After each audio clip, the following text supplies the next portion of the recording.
Hey everyone, this is Kevin Rogers from the Copywriter's Edge. I'm here with my lifelong friend, Lou Angelwolf, aka Lee Dieter. Lou is the first guy to ever bring me on stage as a stand-up comic 20-something years ago. 19 years, 20, 82 years ago? 88, yeah. 88. And, but the thing about Lou is, aside of being a great stand-up, he's a great salesman, always has been.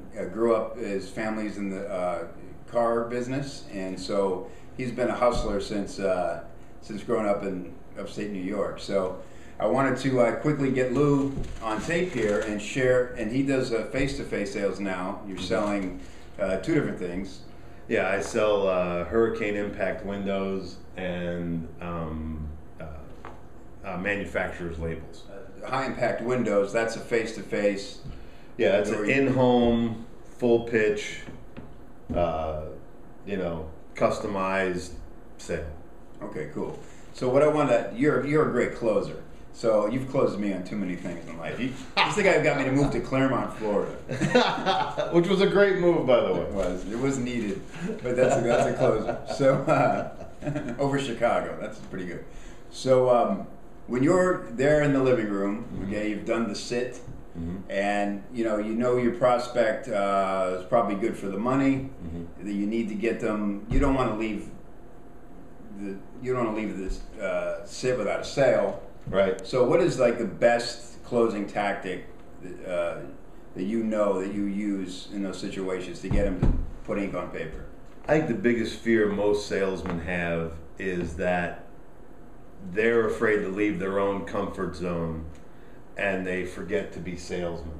Like, I try to be a genuinely nice guy, but they did invite you out for a reason, okay? Right. And they want to be sold. And I think what it is we all love what they call a lay down, or an easy grounder. Somebody just goes, "Oh, is that how much it is? Good. You think good? Good. Will you throw in full screens? Good." And it's over. And let me get my checkbook. Yeah. How do you spell it? Which is perfect, and those are nice. But sometimes people want to be sold. They want the razzle dazzle. They want to hear what you got. I don't think it's so much the razzle dazzle. They want sincere reasons why they should buy it from you. Okay. And of course, a lot of it comes down to price, especially in today's economy. It is a buyer's market, so they do have a slight hand advantage going in. Right. Okay. And it's not like you're really offering, especially if you're not offering anything that's entirely exclusive. There is a lot of bartering, but I think what it is you have to kind of get them off balance a little bit. You have to ask them questions like, well, I've presented the product. You like the product, right? And they'll agree with you. And you like me, okay, right? And they'll 99% of the time agree with you. So here's where the salesman comes in. Now you have to say, what is it that's keeping you from buying this today? Well, we got to think about it. Well, what's there to think about? You've been thinking about putting windows in your house for, what, a year now, you said?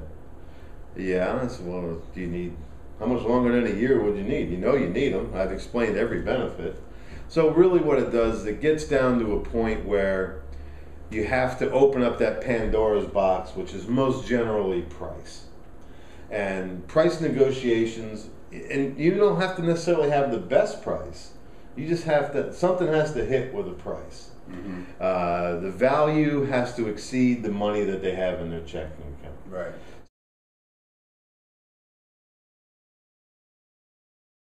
Some sales guys will tell you that you got to go in for the close 5 times. And that's, you're making people wiggle if you're going in for the close 5 times. I tend to start feigning at 3 because I can't get people upset. I'm 6'3", 250 pounds, You don't want a big guy in there. You sure you don't want this today?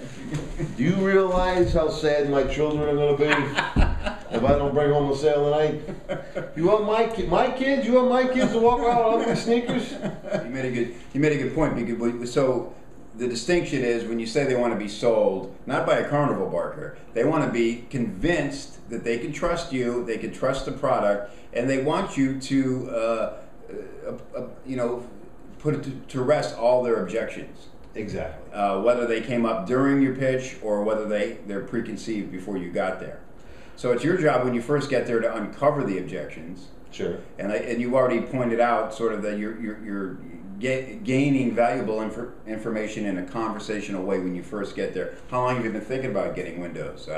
You find out what their motivation is. Oh, my neighbor got them and it made sense, and they're going to want to know if they can get the value back when they sell the house, all that stuff, right? Right. So then you can start to incorporate that back into the close.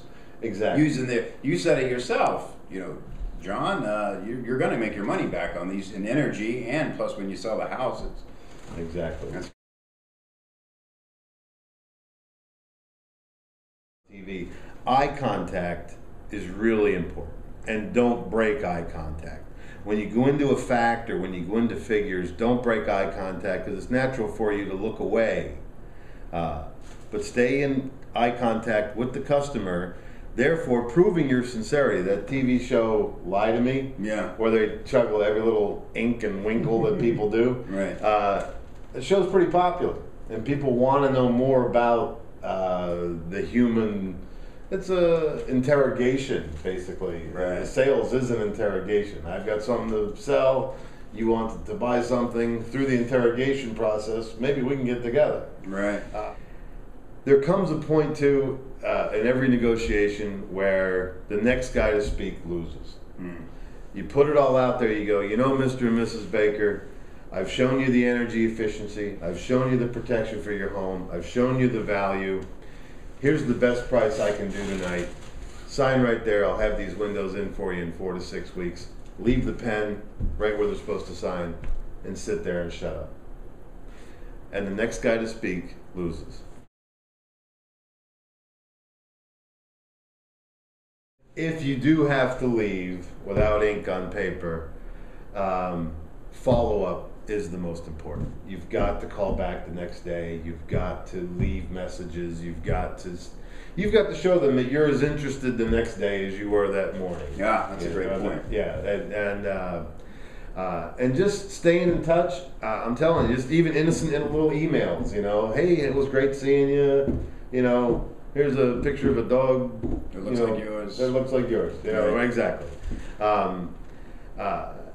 And my favorite, expression, or one of my favorites, is persistence outwears resistance. Right. You've got to keep selling if that's what you do. If you're a salesman, you've got to keep selling. ABC, baby. That's always be closing. Coffee is for closers. All right. Well, thanks, Lou. I appreciate you taking a little time with us today. It was great. Thanks, man. Always, Bye. man. Love you too.